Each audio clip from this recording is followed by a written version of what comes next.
Encore une fois, module d'introduction, je vous ai parlé du red teaming, c'est loin d'être fini. D'accord? Vous savez que je me base sur des bouquins du renseignement, vous savez que je me base sur des livres que je suis en train de lire, puisque à un certain niveau, vous savez que l'équipe rouge s'effectue dans le monde militaire. Nous, on parle de cybersécurité. Certes, d'accord, mais tu ne peux pas que t'intéresser à la cybersécurité. Tu ne peux pas t'intéresser qu'au hacking. Pourquoi? Parce que ce ne sont que des sous-disciplines appliquées dans le monde civil qui sont issues de techniques beaucoup plus profondes d'intelligence dans le monde militaire. D'accord? Je vous ai dit que le red team, c'est plus qu'une philosophie. Le red team, c'est comme le hacking. Il faut avoir une vision holistique. D'accord? C'est une aide à la prise de décision. Ni plus ni moins.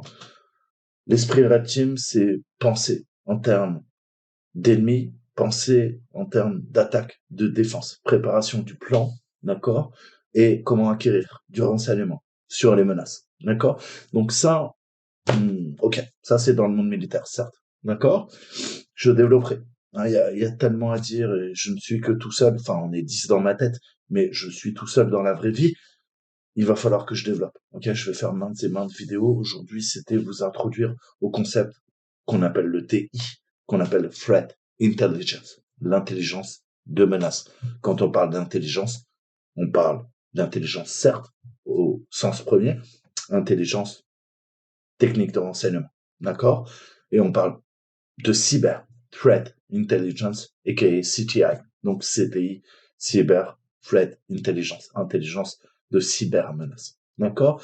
Donc techniquement, c'est l'information ou les TTP, les tactiques, les techniques et les procédures, TTP, attribuées à un adversaire, couramment utilisées par les défenseurs pour aider aux mesures de détection. D'accord? Aider aux mesures de détection et aussi, par la suite, si vous faites du DFIR et vous faites de la réponse aux incidents, il va falloir également prendre des décisions. Donc c'est pour ça que je vous dis que le red teaming, c'est plus que ce qu'on vous parle, c'est également un support, une aide à la prise de décision quand il y a un impondérable, quand il y a une attaque, quand il y a une cyberattaque. D'accord? Ce que tu peux faire dans l'armée avec un adversaire réel, tu vas le faire dans le monde civil avec un adversaire, soit simulé, émulé, hein, on verra plus tard, soit avec des adversaires également qui sont bien réels, puisqu'ils vont lancer des cyberattaques. D'accord? Mais les processus militaires peuvent être transmis et appliqués dans le monde civil. Donc le but, ça va être de comprendre les bases du renseignement sur les menaces, d'accord? Et comment on peut appliquer ça aux engagements, hein, de l'équipe rouge de la Red Team, d'accord?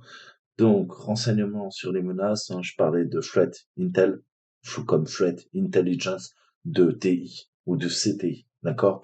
Vous savez que j'aime les anglicismes, vous savez que j'aime les raccourcis. On va essayer de comprendre, hein, comment on peut mener notre campagne, hein, en fonction des informations qui sont recueillies sur le terrain, d'accord?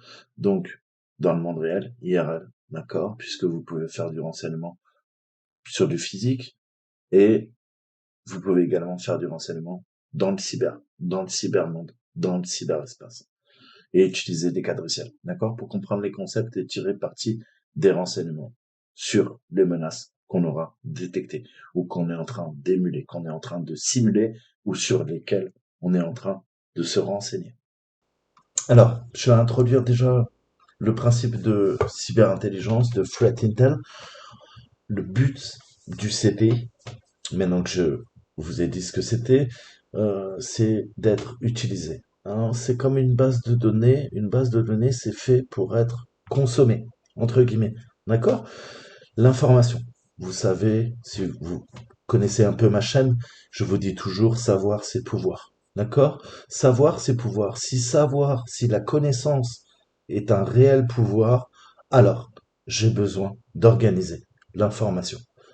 Qui contrôle l'information a un avantage concurrentiel. D'accord? Qui contrôle l'information a un avantage concurrentiel également sur son ennemi. D'accord? C'est pour ça qu'avec la guerre en Ukraine, on est assailli de cette guerre de l'information dans les deux camps. D'accord? Je ne prends pas parti. À vous de juger. D'accord? Mais il faut une base de données. Qu'est-ce que fait la base de données? elle établit une base pour nos données. D'accord? Donc, encore une fois, l'information en tant que telle ne me sert à rien. Si je l'organise et je raffine l'information et je l'intègre en base de données, là, je commence à collecter et avoir une vision holistique de l'ensemble de mes informations. Si je prends une information, juste une, elle m'informe sur un sujet précis. D'accord? Si je peux regrouper cette somme d'informations, je commence à exploiter le potentiel informationnel. C'est-à-dire que, encore une fois, le fait de regrouper des bases de données, vous le voyez, c'est ce que font les services de renseignement, c'est ce que font les GAFAM. Plus on sait des choses de vous, plus on pourra tirer un profil, faire du profiling, d'accord? Rentrer dans votre tête, faire du neuromarketing. Donc le but, nous en cybersec, c'est les IOC, les indicateurs de compromission, indicators of compromise, et les tactiques, les techniques, les procédures que j'appellerai dorénavant TTP, d'accord? Je vous ai dit le fameux drill, hein, c'est l'entraînement. Tu dois t'entraîner sur ton clavier comme un fantassin s'entraînera, d'accord? Au déplacement tactique sur un théâtre d'opération, d'accord? Comment il se met à couvert, comment il couvre ses frères d'armes, comment il évolue, d'accord? C'est pareil, toi en tant que hacker. Donc, c'est maintenu et distribué par ce qu'on appelle l'ISAC, c'est l'Information Sharing Analysis Center, et on a des plateformes, on a des cadres de renseignement que j'appellerais framework quadriciel qui contribuent également à cette consommation. D'accord? On a ce besoin de faire du CGI en se concentrant principalement sur un calendrier. Encore une fois, tout évolue en fonction du temps. D'accord? Donc le terme ISAC, ISAC, c'est utilisé généralement d'une manière vague dans le paysage du renseignement sur les menaces, qu'on appelle CTI, et ça fait référence à une plateforme de renseignement sur les menaces. Il y en a plein. Soit vous avez un abonnement, vous payez, c'est ce que font les grosses entreprises, soit vous êtes Toto, comme moi, hein, et Toto, qu'est-ce qu'il fait? Il va aller sur des plateformes open source, d'accord? C'est exactement comme dans le renseignement, on a quoi? On a de l'open source et on a du closed source, d'accord? Donc traditionnellement, les défenseurs utilisent les renseignements sur les menaces. J'aime pas cette traduction, mais on va parler comme ça pour fournir un contexte au paysage de menace qui est en constante évolution. D'accord? Il faut quantifier les résultats. Les IOC, ils sont quantifiés à partir des traces qui sont laissées par nos adversaires, tels que des domaines, des adresses IP, des fichiers, des chaînes de caractères. D'accord? Tout ça, l'équipe bleue en défense va utiliser ces différents indicateurs de compromission pour créer justement des détections. Je pourrais vous citer les règles Sigma.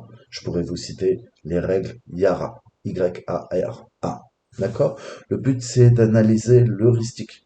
Analyse comportementale. D'un point de vue de l'équipe rouge, vous pouvez considérer les renseignements sur les menaces comme l'analyse par l'équipe rouge de la capacité de l'équipe bleue à exploiter correctement le CTI pour vous détecter. Hein, je vous parle tout le temps de cette synergie entre les rouges et les bleus. Alors, je vais introduire les sujets, on va survoler, hein, il n'y aura pas beaucoup de techniques dans ces prochaines vidéos, on va faire un peu de blabla avant de passer un peu à la pratique où on va avoir des techniques avancées de hacking, d'accord? Alors, encore une fois, ça sera une introduction, je ne peux pas faire de vous un bon red teamer, ça va être à vous de bosser, mais je peux déjà introduire des sujets pour que vous ayez une vision holistique complète du sujet qu'on traitera. On parle de l'équipe rouge. Alors, répétez. Advanced Persistent Threat.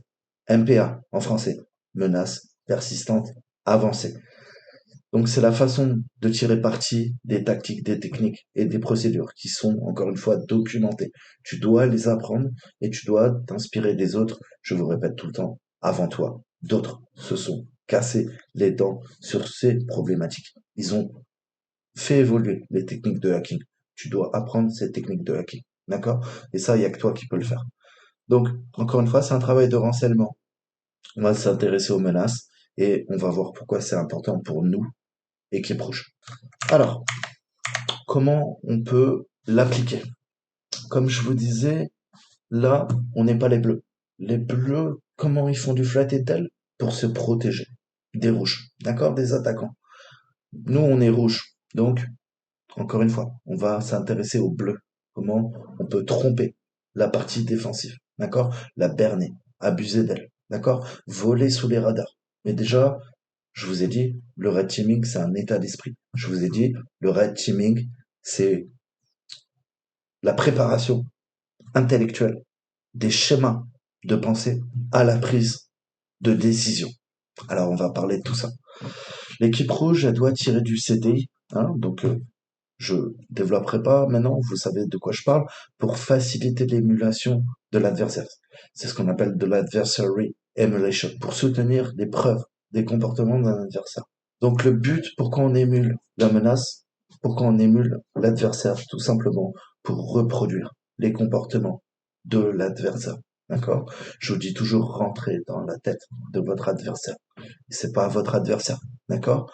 On n'est pas en guerre. D'accord? C'est juste comprendre la mentalité des pirates, des crackers, des lemeurs. Si vous, vous êtes hacker, eh ben, vous devez comprendre comment eux fonctionnent. D'accord? Qu'est-ce qu'ils vont faire?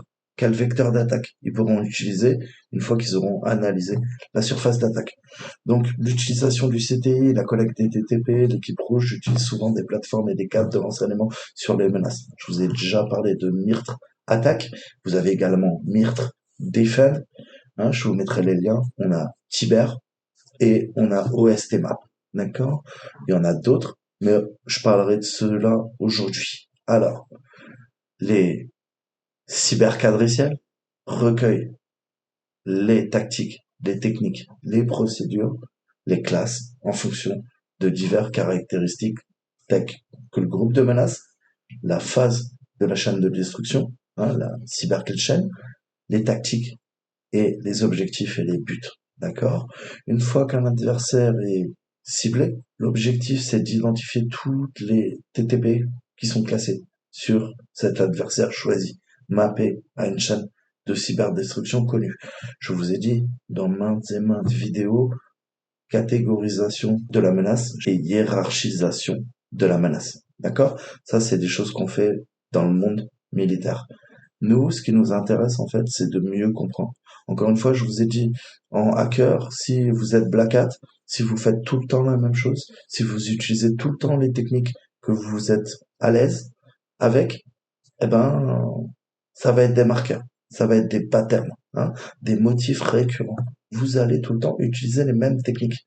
Ça, c'est ce qui va définir votre propre cyberkill chain. Donc, je pourrais rattacher Toto le hacker, qui est très bon sur le protocole SMB et qui va abuser du MSRPC, qui va abuser du SMB pour parvenir à ses fins. Et ça va être des traceurs. On va remonter à vous. On sait que c'est vous parce que c'est votre signature, ni plus ni moins. Vous, en tant qu'individu, comme un virus, un matériel militaire, vous avez une signature. Vous laissez vos traces. Moi, quand je parle, j'ai ma signature, j'ai ma petite touche. Et il y a que moi qui s'exprime comme ça sur YouTube. Il y a que moi qui a cette voix sur YouTube. D'accord? Il y a que moi avec cet humour de merde sur YouTube. Donc, j'ai ma propre empreinte, signature. D'accord? On parle de fingerprinting. Donc, l'utilisation des TTP est utilisée comme une technique de planification plutôt que comme quelque chose sur lequel l'équipe se concentrera pendant l'exécution de la mission.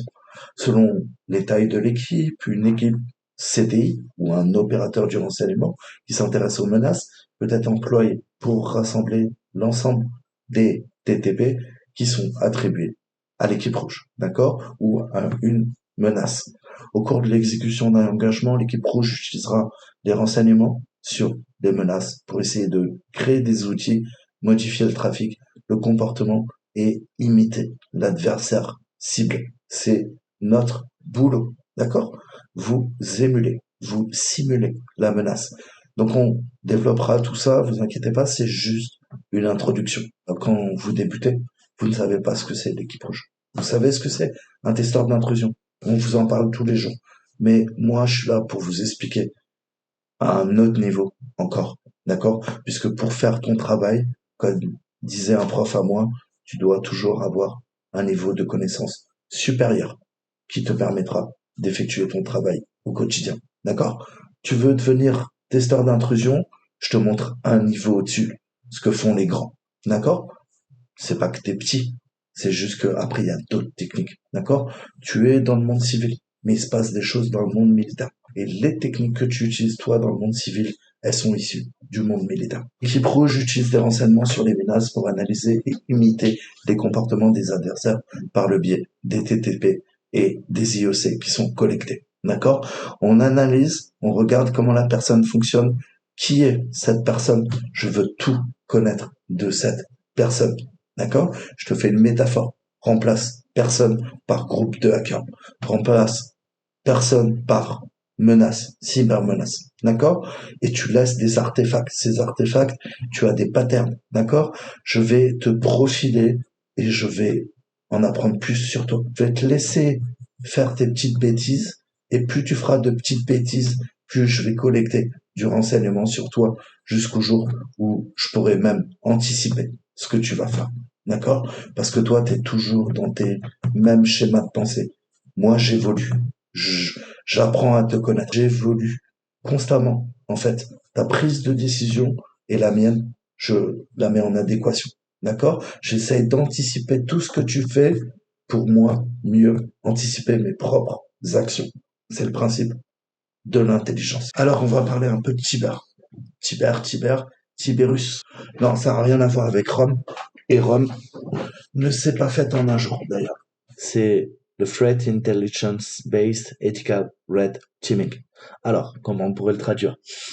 L'intelligence de menace basée sur l'équipe rouge éthique. Ça veut strictement rien dire en français.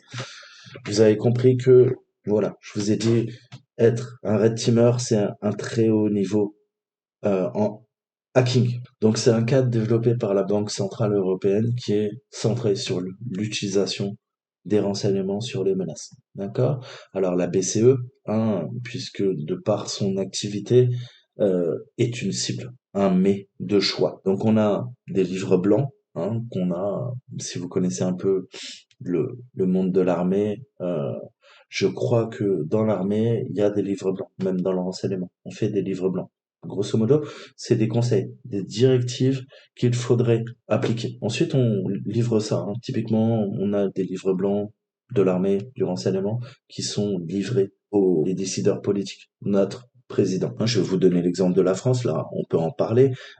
Techniquement, ça va fixer la stratégie française de défense et de sécurité nationale, notamment son articulation avec la politique à la fois de sécurité et de défense commune de l'Union européenne, et puis également avec l'OTAN, l'Alliance Atlantique. Le but, c'est de mettre en œuvre et de prévoir à 15, 20 ans. Hein, je vous ai dit, l'esprit Red Team, c'est anticiper. Tout ce qui est à court, moyen terme, naturellement, nous intéresse, mais ce qui nous intéresse encore plus en cyber, on est dans l'instant présent, mais dans le monde militaire, ce qui nous intéresse en Red Team, c'est d'avoir une vision objective de ce que sera le monde d'ici 30 ans, d'ici 40 ans, d'ici 50 ans, d'ici un siècle. D'accord? Si je fais ce travail de prospective, je peux commencer à réfléchir à ce que deviendra le monde. D'accord? Et ça peut être totalement fantasmagorique, ça peut être de la science-fiction, mais on ne peut pas prévoir l'avenir. Personne peut le faire. Par contre, on peut commencer à faire un brainstorming, à réfléchir sur peut-être anticiper ce que sera ce monde.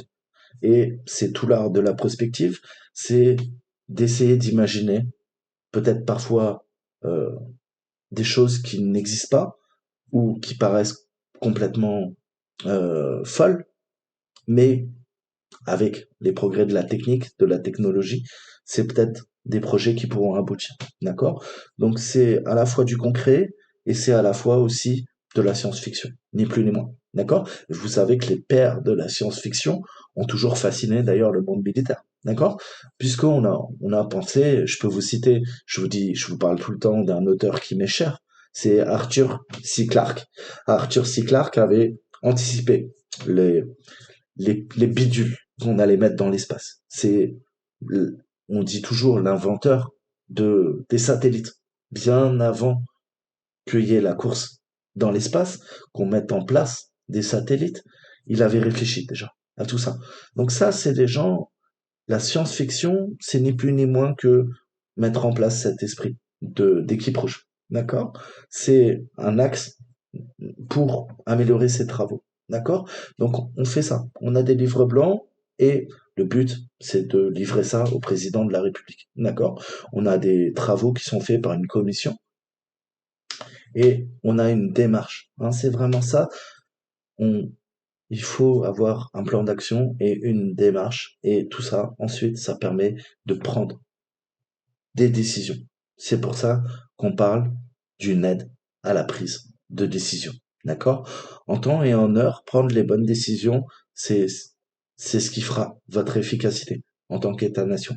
Pour pouvoir aider à la prise de décision, il nous faut des cadriciels, il nous faut des routines, il nous faut des procédures. Grâce à ça, on pourra réévaluer nos propres techniques et nos propres tactiques. Donc c'est de la tactique, c'est aussi sur le long terme de la stratégie. Si on réfléchit à tout ça, c'est ça qui guide nos motifs impérieux. Alors, le livre blanc, tu l'as bien compris, bah c'est pareil. C'est grosso modo un cadre, hein, un cadriciel pour le Red Team. Alors, c'est la BCE qui l'a fait, basé sur TyberEU, donc sur l'intelligence de menace pour les autorités européennes et nationales, donc de chaque pays, tous les pays européens, de travailler avec les infrastructures et les institutions financières. D'accord? On parle collectivement d'entité. Donc ça permet de mettre en place un programme visant à tester, améliorer la résilience. On parle de cyber-résilience face aux cyber-attaques sophistiquées. On parle de hackers étatiques. On parle de groupes mafieux ou de cybercriminels structurés, puissants, avec une manne financière qui permet de travailler sur des attaques en profondeur, d'accord? Avec de la recherche et développement, d'accord? Puisqu'il faut développer en interne des exploits qui vont venir pirater tout ça ou réutiliser des tactiques, des techniques et des procédures, d'accord? Certains groupes criminels se partagent des stratégies, se partagent des tactiques, se partagent des procédures, d'accord? Et les techniques sont parfois propres à un groupe où on va retrouver, hein, et certains groupes cybercriminels vont aller piocher, hein, un peu partout. Ils voient un petit peu ce qui se passe, comment évoluent les autres groupes de cybercriminels et ils vont venir piocher les techniques qui marchent le mieux. Et en fonction des techniques utilisées, je vous ai dit, en fonction de votre degré de sophistication, moi, je pourrais me faire une idée de ce que vous valez, qui vous informez, d'où vous venez. Vous venez du monde militaire, vous venez du monde civil. Qu'est-ce que vous connaissez? Quelle technique vous utilisez? Quelle est votre motivation? Je te dis, je vais essayer de rentrer dans ta tête. Et plus tu vas me laisser le temps, plus j'y arriverai. Je vais te profiler. Ce qu'il faut bien comprendre, c'est que la différence en fait entre ce framework et les autres, c'est la phase de test, hein, qui nécessite du renseignement sur nos menaces pour alimenter ensuite nos tests en red teaming. Alors, on va parler de la phase, la première, hein, c'est typiquement on part d'une source, d'accord? Je prends quelque chose en entrée, je raffine l'information de la donnée brute de mon analyse initiale, je processe, je traite l'information, je fais de l'intelligence, je raffine l'information et en sortie, j'ai une information qui a été expurgée, qui a été traitée, qui a été raffinée, qui a été améliorée. Je donne du sens, je donne du contexte, j'enrichis l'information. C'est le principe RIS dans le renseignement en open source. Je vous en ai déjà parlé, d'accord? Nous, c'est pareil. Toutes les techniques dont je vous parle, l'OSINT en fait partie, vont vous permettre de faire ce travail. C'est pas que du hacking, c'est pas que de l'informatique. Si tu veux faire de l'informatique tout seul comme un con, bah vas-y, fais, comme beaucoup de gens.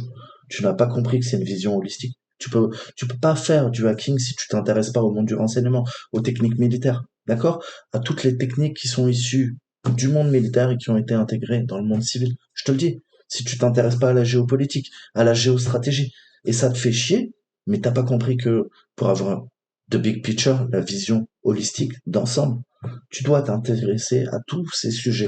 C'est pour ça que je vous parle de géopolitique. C'est pour ça que je vous parle de géostratégie. C'est pour ça que moi, civil, je vous parle du monde militaire, ce qui se fait. Parce que tu ne peux pas rester uniquement sur quoi? De l'informatique. C'est plus que de l'informatique. L'informatique, c'est une toute petite partie.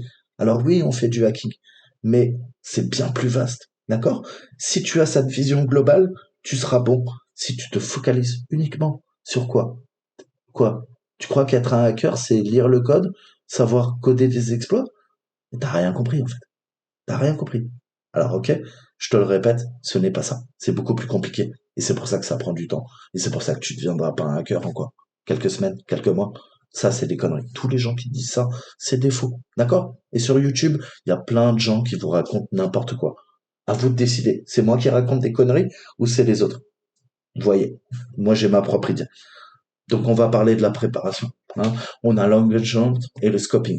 Techniquement, l'engagement, c'est votre campagne de cyberattaque pour simuler la menace.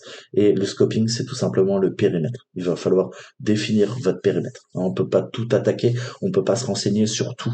Il va falloir définir le périmètre. D'accord? Votre cible, si on vous demande d'attaquer une entreprise, vous allez définir le périmètre. C'est la première chose. D'accord? Puisqu'en fonction du périmètre, ça va conditionner l'engagement que vous allez faire. Un engagement, c'est comme quand on part au feu, combat. On part, c'est de la cyberguerre à un très haut niveau. Quel service vous voulez rendre? Encore une fois, on vous paye pour faire ce boulot. Quel est le but de la mission? Quels sont les objectifs à atteindre? Tout ça, c'est la préparation en amont et ça va conditionner vos actions en aval. D'accord? Ensuite, il faut tester. Tester vos hypothèses, tester vos techniques, vos tactiques, vos procédures. Ça passe également le recueil d'informations en source ouverte ou en source fermée, source blanche, grise ou noire. On va essayer de récupérer de l'intelligence et de fournir de l'intelligence, d'accord? Soit à d'autres entreprises, soit à notre propre entreprise pour l'aider à gérer en cas d'impondérable, en cas de cyberattaque. Ensuite, on met en place ces techniques, ces tactiques, ces procédures, c'est l'esprit Red Team. On va lancer un audit de sécurité très poussé. On va lancer une attaque de phishing, on va lancer une attaque, une cyberattaque, et on va simuler des acteurs malicieux, d'accord? Toto le hacker ou des hackers étatiques. Ensuite, on a la closure. Alors là, pareil, il faut clôturer votre engagement. Préparation, on teste, on passe à l'action et on clôt notre campagne de red teaming. Alors, il faut proposer des rémédiations, il faut planifier aussi ces rémédiations, ces mitigations. Comment on va corriger les failles qu'on a trouvées. Encore une fois, votre but, c'est pas là de vous n'êtes pas là pour vous moquer des autres. Vous n'êtes pas là pour dénigrer le travail des autres. Vous êtes là pour aider les autres puisque vous faites partie de la même équipe. D'accord? Je vous ai dit, certes, dichotomie, c'est aux antipodes. Les rouges, c'est pas les bleus. Les bleus, ils défendent, les rouges attaquent. D'accord? Mais les bleus et les rouges travaillent de pair. C'est la même équipe. Deux équipes qui font, par antagonisme, des choses totalement différentes, mais le but, c'est d'améliorer la prise de décision, pardon, et les process en interne pour les deux parties. Les deux parties travaillent pour atteindre ce but. Vous devez échanger, vous devez collaborer, vous devez partager vos résultats. Aussi, essayer de faire profiter l'ensemble de la communauté, d'accord, de la cybersécurité. Votre retour d'expérience, qu'on appelle RETEX, doit profiter également à d'autres. Aller faire des conférences, animer des ateliers, des workshops, comme on dit en anglais. Vous devez passer votre temps à former les gens autour de vous, votre entourage, vos salariés, vos collègues. D'accord? Il n'y a que comme ça que les gens auront la même vision que vous, beaucoup moins technique, parce que vous, c'est votre métier, mais ils pourront se défendre. Je t'ai toujours dit, si je t'apprends les techniques de manipulation, si je t'apprends les techniques de renseignement, le jour où on fera du renseignement sur toi, le jour où on essaiera de te manipuler, tu auras une vision sur la chose. Tu pourras te prémunir de quoi? Des leviers psychologiques éventuellement qu'on pourra utiliser contre toi. D'accord? Pour essayer de te manipuler, t'influencer. D'accord? Si tu ne connais pas ces sujets, tu es hautement influençable. Tu es hautement manipulable. Le but, c'est de te protéger. Et pour te protéger d'une chose, il n'y a pas de secret. Faut vaincre le mal par le mal. D'accord? Et le feu par le feu. Donc, il va falloir te plonger là-dedans. Même si c'est des sujets qui t'intéressent pas au début. D'accord? Moi, les gens, les manipuler, c'est pas un truc qui me fascine, en fait, hein. Je trouve ça totalement abject. Le problème, c'est que si tes ennemis utilisent ces techniques, eh ben, malheureusement, il va falloir que toi aussi, tu utilises ces techniques. Moi, je me lève pas le matin en me disant comment je vais la manipuler, comment je vais lui faire, hein, à la suite de son plein gré, comme on dit, des choses, hein, qui vont aller à l'encontre, très certainement, de ses paradigmes, de ses choix personnels, moraux, religieux. Le but, c'est de la retourner, de la manipuler, de l'influencer. Pourquoi je le fais? Parce que les méchants, les vrais méchants, pas nous, feront ça. Et eux, ils auront aucune éthique. Nous, on est des hackers éthiques. On a une morale, on a des principes, on a des idéaux. C'est ce qui fait qu'on fait ce travail. Il y a ce besoin impérieux, encore une fois, de faire des choses qui, moi, en tout cas personnellement, me dégoûtent. Hein, c'est le pire de la nature humaine. Je trouve ça abject. Mais si tu n'utilises pas les mêmes techniques que ton ennemi, donc je vous ai dit, malheureusement, on vit pas dans un monde de bisounours. Donc techniquement, tu dois apprendre toutes les techniques de Vislar, de ton ennemi. D'accord? Et même si toi, ça te dégoûte, c'est pas parce que toi, ça te dégoûte. Parce que tu as décidé que tu voulais pas utiliser ces techniques, c'est bien. Tu as des principes moraux, éthiques. Par contre, l'adversaire, il en aura aucun. D'accord? Donc, si toi, tu me dis, ah bah, j'ai pas envie de faire ça, parce que moi, ça me dégoûte, hein, c'est pas ce que j'aime faire, personne aime faire ça, je te rassure. Si t'es à peu près équilibré, dans ton cerveau. Mais c'est un mal nécessaire. Du coup, tu dois t'adapter. D'accord? Et plus ton ennemi sera Rotor, plus il sera Vislar, plus toi-même, tu devras être Rotor, tu devras être Vislar. À la fois pour le comprendre, rentrer dans sa tête, mais aussi pour pouvoir le simuler, l'émuler et te battre à armes égales. Donc la principale différence entre ce framework, hein, et les autres phases de test nécessitent des renseignements sur la menace pour alimenter les tests de l'équipe rouge. Ce cadre, il englobe une pratique exemplaire plutôt que quelque chose de réalisable du point de vue de l'équipe rouge. D'accord? Donc on a plusieurs autres livres blancs, documents publics si vous souhaitez en savoir sur le quadriciel. Je vous mettrai tous les liens en description et collé au plus près en fait, hein, aux tactiques, techniques, procédures, cette fois-ci utilisées par les adversaires dans la nature. D'accord? Donc, on l'applique à une cyberkill chain, une CKC, et le mappage des tactiques, techniques, procédures va permettre d'avoir notre cyberkill chain, hein, et pouvoir émuler la menace. D'accord? Le but, nous, c'est simuler, imiter un adversaire.